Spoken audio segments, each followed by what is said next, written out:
My parents handed my inheritance to my cousin while I sat 3 feet away and listened to a lawyer explain that I would receive nothing, not a house key, not a savings bond, not even an old truck. The room smelled like burnt coffee and printer toner, and my throat kept tightening every time my name came up only as a formality on the paperwork. My cousin Tyler slapped my dad on the back and laughed with this shaky fake bravado, while my mother watched me like I was about to flip the table and embarrass her. When the lawyer finished and slid the folders toward them, my father finally turned to me with that patient tone he reserved for when he thought I was being dramatic and said that this was better for everyone. He said that I was too independent, that Grandpa would have wanted the money to go where it was really needed, and he acted like I should congratulate them for it. I stared at the stack of documents, and my chest felt heavy, not in some poetic way, more like I had swallowed a brick without water, and it was just lodged there while everyone waited for me to nod and be a good sport.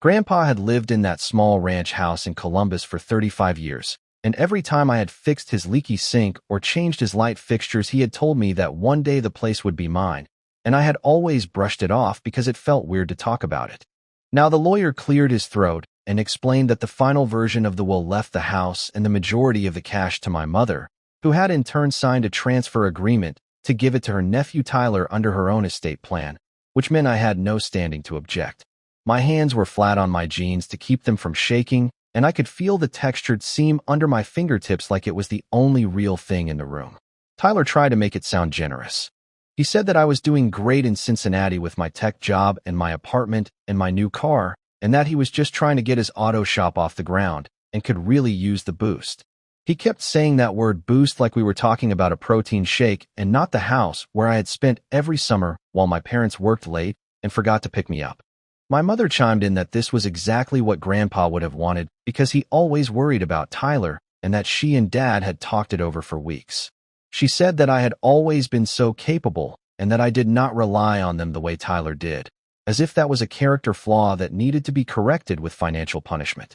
I finally asked the only question that made sense to me, which was whether Grandpa had actually said any of that to the lawyer in this expensive downtown office, or if this was all coming from them after he died. The lawyer hesitated just enough to make my stomach drop, then launched into a careful explanation of capacity and signed documents and how my grandfather had executed this last 6 weeks before he passed after a hospital stay. He would not look me in the eye while he said that, and my father gave him a little nod like, "Good boy, stick to the script." I pushed my chair back, and it scraped loud against the tile and made everyone flinch, and for a second I felt more embarrassed about the noise than about having my entire future yanked away with one sentence. When we reached the parking lot, the October wind hit my face and helped me breathe again, and I headed straight for my old Civic while my father called my name across the cracked asphalt. I stopped with my hand on the door handle because walking away without saying anything felt like surrender, and he caught up with me with that disappointed parent look that only works if you still respect the parent.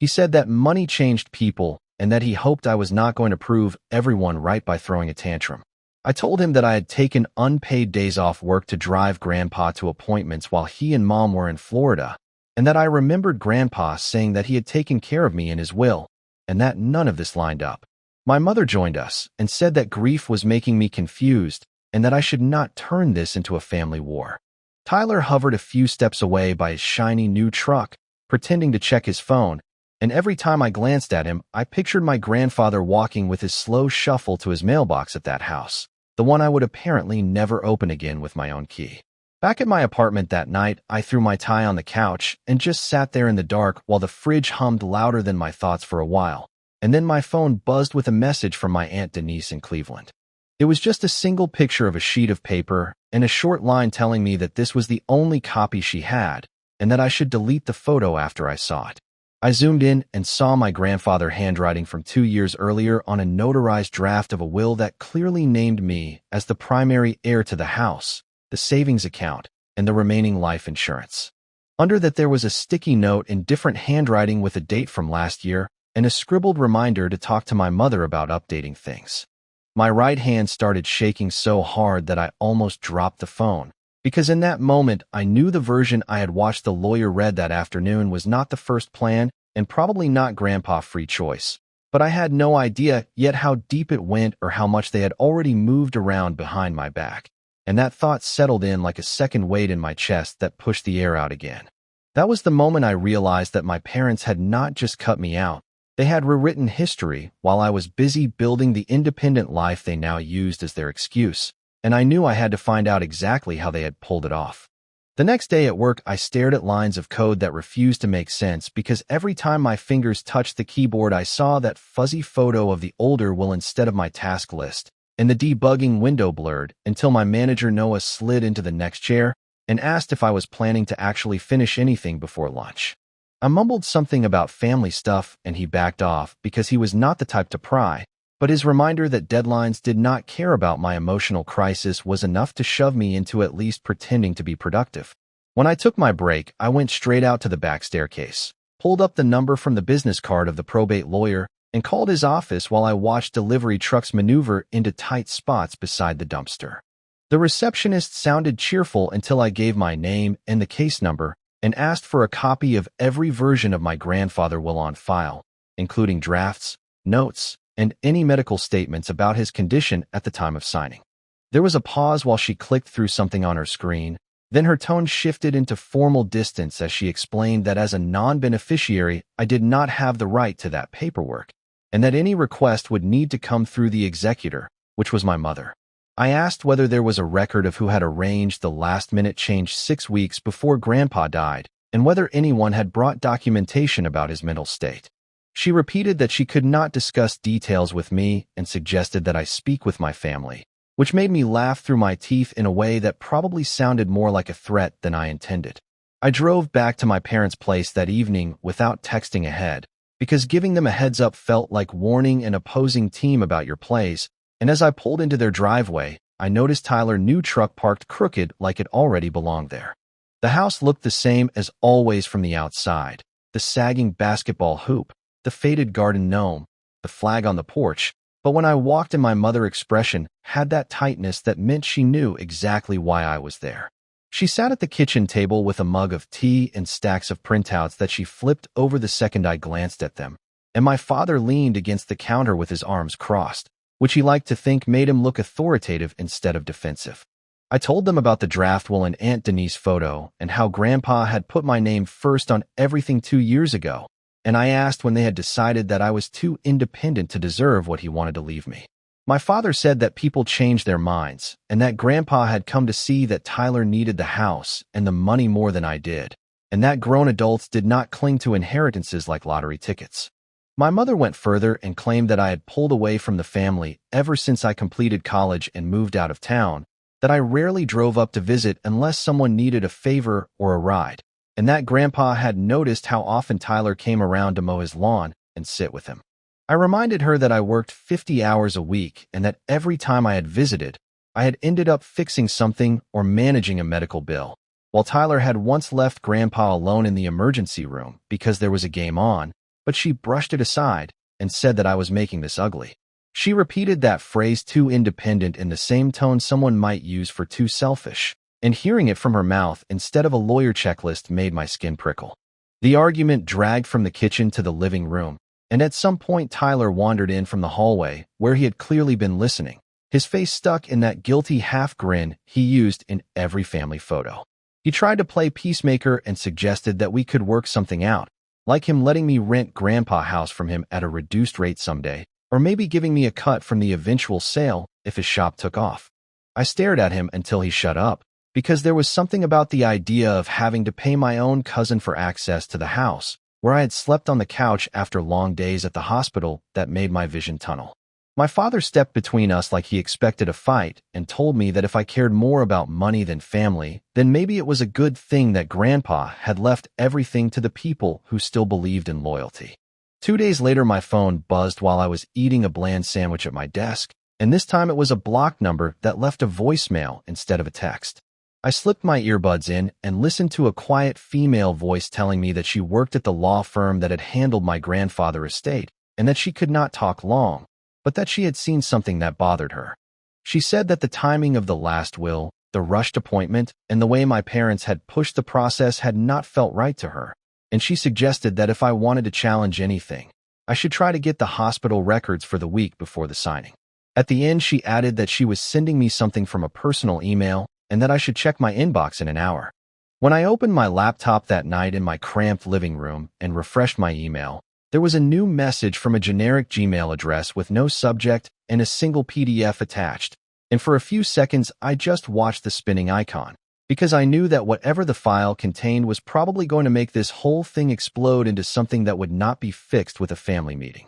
The document was a scan of an older will, not the one Aunt Denise had sent, but a version drafted about a year and a half before Grandpa died. And this one was clean, with no sticky notes and no handwriting other than his shaky signature and the witnesses. It matched the handwritten draft in the photo from my aunt, which meant he had followed through on what he had told me all those summers on the porch. The first line under the bequests section clearly left the house, the savings account, and the life insurance payout to me, with backup instructions only if I predeceased him, and there was no mention of Tyler beyond a modest cash gift. The email body from the anonymous sender said only that this was the last will on file until a sudden change shortly before his death, and that the new file had been opened after my mother had called the office insisting that Grandpa needed to update everything immediately. I sat back in my chair and felt that brick in my chest shift into something sharper because the pattern was too obvious now. Grandpa had done exactly what he told everyone he planned to do,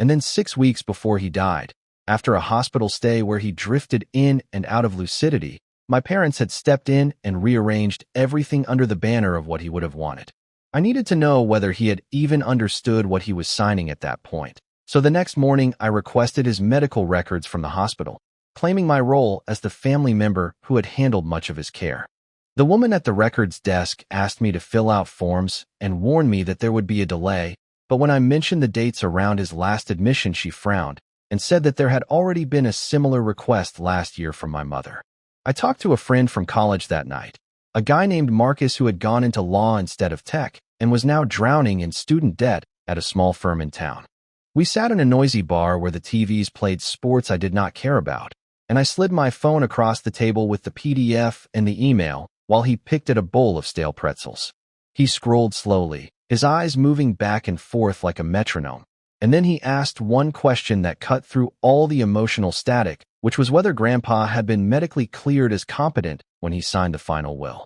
I admitted that I did not know, that the hospital records had not arrived, and that I only knew he had been on pain meds and sometimes thought I was my father when I visited. Marcus said that if there was evidence he had been unable to understand the documents, or that someone had pressured him, I might have a case to challenge the will for undue influence. The problem was that starting a legal fight against my own parents felt like stepping off a cliff while hoping there was a net somewhere I could not see, and I was not sure if I was ready to discover how far they had gone. That hesitation lasted exactly 3 days, until Aunt Denise called me in the middle of a Tuesday stand-up meeting and left a voicemail that made it impossible to keep pretending this was just a misunderstanding. In a shaking voice, she said that she had been there the day my parents had brought the lawyer to Grandpa hospital room for the new will, and that he had barely been able to keep his eyes open. She said that she had pulled my mother aside and warned her that this looked wrong and that somebody could accuse them of taking advantage of him. According to her,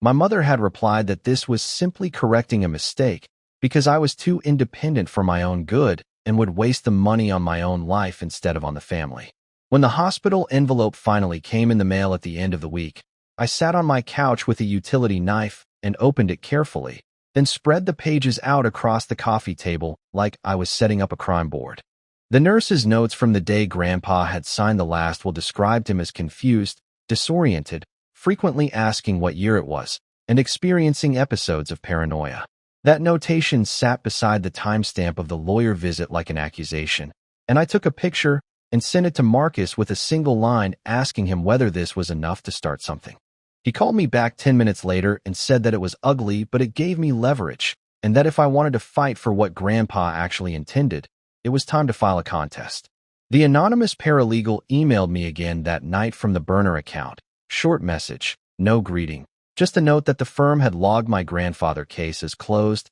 and that my parents had already refinanced the house using the equity and transferred a large amount of cash to Tyler for his shop. She added that once certain transactions were done, it would be that much harder to unwind anything. I realized then that every day I hesitated made it easier for them to lock everything in place, and my fear started to feel more like fuel than a barrier. So I met Marcus at his office, signed a stack of forms that spelled out what we were about to do, and walked out into the gray afternoon knowing that within a week a process server would knock on my parents' front door with a packet that said I was suing them over my own inheritance, and I had no idea which would hurt more, losing the case or winning it and watching whatever was left of our family go up in flames. The fallout started faster than any of us expected. The day the papers were served, my phone lit up with a string of calls from my mother that I let go to voicemail because I was at work and also because I knew I would say the wrong thing if I answered while my adrenaline was spiking. When I finally listened in my car at the end of the day, her voice had this brittle edge as she accused me of betrayal, of greed, of dragging family business into court instead of having a grown-up conversation. She insisted again that Grandpa had changed his mind out of love and that I was spitting on his memory by questioning his judgment. Somewhere near the end of the message, though, she snapped and blurted out that it had been their responsibility to redistribute his assets in a way that actually helped the family, because I did not rely on them and never had, and because I always insisted on doing everything on my own. The way she said those words made my teeth clench, but Marcus later pointed out how valuable that little rant was when heard by someone outside our circle. The unexpected ally from the law firm finally revealed herself a few days later when she texted me from a real number and asked to meet at a neutral spot. Her name was Mia, a paralegal who had worked on my grandfather file, and she showed up at the coffee shop in jeans and a hoodie, looking nothing like the polished professionals I had seen at the downtown office. She slid into the booth across from me and put a manila folder between us, resting her fingertips on it like she was reluctant to let go, then told me that she had grown up watching her own family get torn apart by a similar situation and could not stomach watching it happen again without at least sharing what she knew. Inside the folder were internal emails about the rushed will appointment, notes she had taken about my grandfather condition, and a timeline that made it painfully clear that my mother had driven this process, not Grandpa. Mia explained that my mother had called the firm 3 separate times in 1 week, pressing for someone to come to the hospital before Grandpa was discharged, and that when the lawyer expressed concern about mental capacity, she had insisted that the doctor had cleared him. No such note existed in the hospital records. She also pointed out that the new will had been drafted almost entirely from instructions my mother had provided over the phone, with very little input recorded from Grandpa himself. Hearing it laid out like that, in a calm, factual tone, made the hair stand up on my arms, because I realized this went beyond manipulation into something that a prosecutor might label as fraud. All of that gave Marcus enough ammunition to file not just a will contest, but also a motion to freeze further transfers from the estate until the court could sort things out. Tyler called me that night from a number I did not recognize, his voice sounding smaller than I had ever heard it as he begged me to drop the case. He said he had already sunk almost all of the cash into expanding his failing shop and paying off high-interest loans, that if the court reversed the transfers he would be ruined and might even face charges. I asked him if he had known that Grandpa had once left everything to me, and after a long pause he admitted that my mother had told him there had been an old version, but that Grandpa had realized his mistake. I did not tell him about the hospital notes or the timeline. I just told him that if he had chosen to build his future on money that was never meant to be his, then he had to accept whatever came next. The next few weeks felt like living inside a pressure cooker while still trying to show up for my regular life. At work, my performance slipped enough that Noah pulled me into a conference room and asked whether I needed time off, warning me that our boss had started to notice the missed deadlines. My girlfriend Jenna stopped by one night with takeout and a tired smile, and when I laid out everything that was happening, she listened, then asked whether winning this fight was worth losing my entire family and maybe my job. She said that she understood why I was angry, but that she worried the process would change me in ways I could not see yet. We argued in circles until she finally said that she needed some space if I was going to stay locked into this battle, and she walked out with her shoulders stiff, leaving a half-finished carton of lo mein on the table between us. The hearing date arrived in late January, gray sky and frozen sidewalks, and I sat at the petitioner table in a suit that suddenly felt too tight, watching my parents across the aisle. My mother looked smaller than I remembered, but her eyes were sharp, and my father kept his jaw clenched so hard that a muscle jumped near his ear. Tyler sat behind them in an ill-fitting blazer, fidgeting with his hands while he stared at the floor. When the judge walked in and everyone stood, I felt my pulse in my throat. But then Marcus started speaking, and his steady voice pulled me back into the logic of what we were doing. He outlined the earlier will that left the estate to me, the rush change, the hospital notes, the financial transfers, and played the voicemail from my mother in which she admitted that they had redistributed the assets because I was too independent and did not rely on them. My parents' lawyer tried to paint me as the ungrateful child who had abandoned the family, who had barely visited, who had only become interested in grandpa affairs once money was involved. He called Aunt Denise to the stand and attempted to get her to describe me as distant, but instead she broke down and told the room about the afternoon at the hospital, about Grandpa blank stare, about my mother's insistence that he sign quickly. Then Mia testified, reluctantly but firmly, about the calls from my mother and the lack of documented capacity checks. The judge listened with a face that revealed nothing, but when Tyler was called and asked about the timing of his shop expansion and loan repayments, his answers wove together a picture of a man who had been rescued by a windfall that he must have suspected was not quite clean. By the time closing arguments wrapped up, my head hurt and my palms were raw from clenching and unclenching my fists, but the judge did not drag out the decision. He ruled that the last will could not stand due to credible evidence of undue influence and lack of capacity, and that the estate should revert to the most recent valid version, the one naming me as primary heir. He ordered an accounting of all assets and transfers and hinted that some matters might be referred to the district attorney for review. My mother gasped like someone had hit her. My father sat back as if the air had been punched out of him, and Tyler pressed his fists to his temples and whispered something I could not hear. Outside the courtroom in the hallway, my father cornered me while Marcus stepped aside to take a call. His voice was low but intense as he told me that if I followed through with enforcing the judgment, he and my mother would lose their home and any financial security they had left, and that our relationship would be over for good. He said that I had won and proved my point,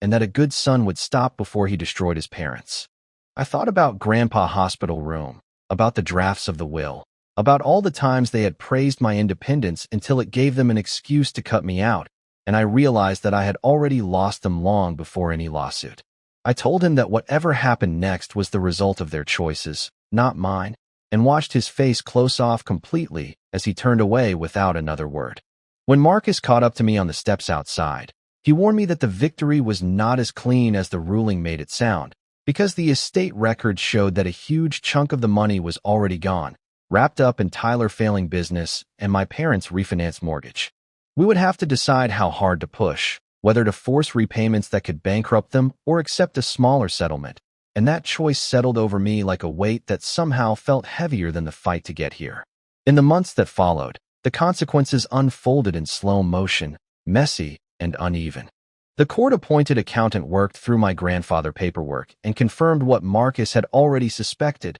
which was that between the cash transfers to Tyler and the new loan my parents had taken against their own house in the name of funding his expansion, nearly half of what should have been my inheritance had already been poured into a business that barely kept the lights on. The ruling meant that all of those transactions were subject to clawback, at least on paper, but actually recovering the money meant pushing people who were already drowning to hand over what little they possessed. Tyler met with me once in a strip mall diner off the highway, his eyes ringed with dark circles and his hands rough from work I suspected he had only recently begun doing himself instead of delegating. He laid out his books for me, grease stains and all, to show how fragile the shop finances were, how a court order to repay the full amount would likely force him into bankruptcy and put his few employees out of work. He admitted that when my mother had offered help, he had not asked many questions about where the money came from, because he had grown up watching her and my father bail him out of one mess after another and had come to believe that it was simply what family did. I watched him struggle to keep his voice steady and felt a flash of the resentment that had burned so hot before, but underneath it something more complicated had begun to form, because whatever role he had played in this, he had not forged signatures in a hospital room. Marcus presented my options as clearly as he could. We could pursue full recovery against everyone involved, which might mean forcing the sale of my parents' house and driving Tyler into insolvency, or we could negotiate a structured settlement that acknowledged my legal win but accepted that some of the money was gone for good. There was no version of this where my parents walked away unscathed, but there were degrees of damage I could choose between. I spent too many nights lying awake on my secondhand mattress staring at the ceiling, replaying Grandpa's voice in my head from old afternoons on his porch when he had said that he just wanted me to have a solid start in life and not worry about rent for a while. In the end, I agreed to a compromise that felt more like triage than justice. Tyler signed a confession of judgment acknowledging that he had received funds that belonged to the estate and agreed to a manageable repayment plan that would skim a portion of his profits for years, assuming his business survived. My parents were ordered to sell their house, pay off the refinance, and hand the remaining equity into the estate, which meant that when all the dust settled, I received the deed to Grandpa's old ranch, a smaller but still significant cash amount, and the knowledge that my parents now rented a small apartment across town instead of living in the place where they had once raised me. Moving into Grandpa's house for the first time as its legal owner was stranger than I expected. The room smelled faintly of his aftershave and old furniture even after months of being empty, and his favorite armchair still sat in the corner of the living room where the light hit just right in the afternoons. I did not feel triumphant unlocking the front door, more like a caretaker who had arrived late, but still in time to keep something from disappearing completely. I repainted the walls myself on weekends, fixed the sagging back steps, and drove over to the cemetery one Sunday with a folding chair and a thermos of coffee to sit by his grave and talk out loud like he was still dozing in that armchair, and I was just updating him on my week. I told him how ugly it had gotten, how my mother had finally sent a single-line text that said that I was no longer her son, how Jenna had slowly come back into my life after the court case ended, but still looked at me sometimes like she was not sure whether the hard edge would ever fade. I told him how I had stood in the empty living room and decided to set aside part of the money for a scholarship in his name at the local trade school, because he had worked with his hands his whole life and believed in giving people a fair shot. Saying those words out loud in that quiet cemetery made my throat tight, but it also eased something I had been carrying since the first meeting in the lawyer office. A few weeks later, I received a voicemail from my mother for the first time since the ruling. Her voice sounded older, thinner, and she said that my father's blood pressure was not under control and that the stress of moving and the legal mess had taken a toll. She did not ask for money directly, but the implication sat there between her pauses, heavy and familiar. She also said that she had driven past Grandpa's house and seen the new paint on the porch and had realized that she would probably never walk through that front door again. There was a hitch in her breath when she said that, a crack I had only heard a few times in my life. I saved the message but did not call her back that day or the next. Instead, I stood on the porch at dusk, leaning against the railing I had just finished sanding, and watched the street grow quiet while the air cooled around me. I thought about the kid version of me who had wanted any scrap of approval from my parents, about the young adult who had prided himself on never asking them for help, about the man who had dragged them to court in order to keep a promise that a dying grandfather had tried to make real. I could feel the pull in both directions, toward forgiveness and toward distance, and neither option felt simple or clean. In the end, I walked back inside, set my phone face down on the kitchen counter, and let the voicemail sit there unanswered, a small unresolved knot in a life that was finally, stubbornly, starting to feel like mine, knowing that at some point I would have to decide whether honoring the independence they had thrown in my face meant keeping my door closed to them forever or opening it on my own terms and dealing with whatever came through.